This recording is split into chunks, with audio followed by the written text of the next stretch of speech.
അമേരിക്കയുടെ ചരിത്രത്തിലെ ഏറ്റവും വലിയ മുറിവാണ് വിയറ്റ്നാം. കാടുകൾക്കുള്ളിൽ ഒളിഞ്ഞിരുന്നു പോരാടിയ വിയറ്റ്നാമി സൈന്യത്തിന് മുമ്പിൽ ലോകശക്തിക്ക് മുട്ടുമടക്കേണ്ടി വന്നിരുന്നു.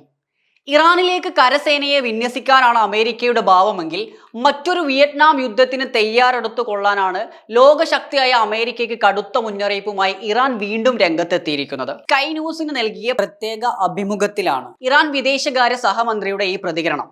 എന്താണ് വിയറ്റ്നാമിൽ സംഭവിച്ചതെന്ന് അമേരിക്ക ഒന്നുകൂടി വായിച്ചു നോക്കുന്നത് നന്നായിരിക്കുമെന്ന് അദ്ദേഹം പരിഹസിക്കുന്നുണ്ട്.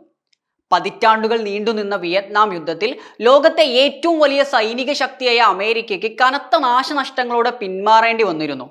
സമാനമായൊരു തിരിച്ചടിയായിരിക്കും ഇറാനിലും അമേരിക്കയെ കാത്തിരിക്കുന്നത്.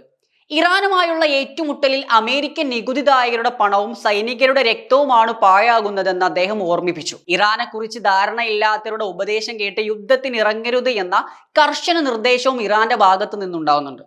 നിലവിൽ ചർച്ചകൾക്കോ നയതന്ത്ര പരിഹാരങ്ങൾക്കോ ഇറാൻ മുൻകൈ എടുക്കുന്നില്ല എന്ന് മന്ത്രി വ്യക്തമാക്കുന്നു. എന്നാൽ യുദ്ധം ആവശ്യമായ കാലത്തോളം ഇറാൻ തുടരും.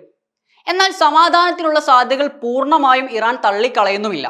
സംഘർഷം അവസാനിപ്പിക്കാൻ അമേരിക്കയും സഖ്യകക്ഷികളും വ്യക്തമായ നിർദ്ദേശങ്ങൾ മുന്നോട്ട് വെക്കാനാണ് ഇറാന്റെ നിലപാട്.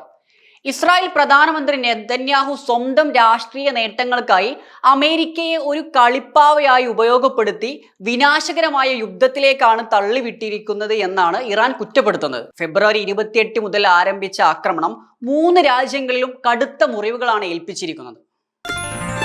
Waytonikah.com, the exclusive Muslim matrimonial site.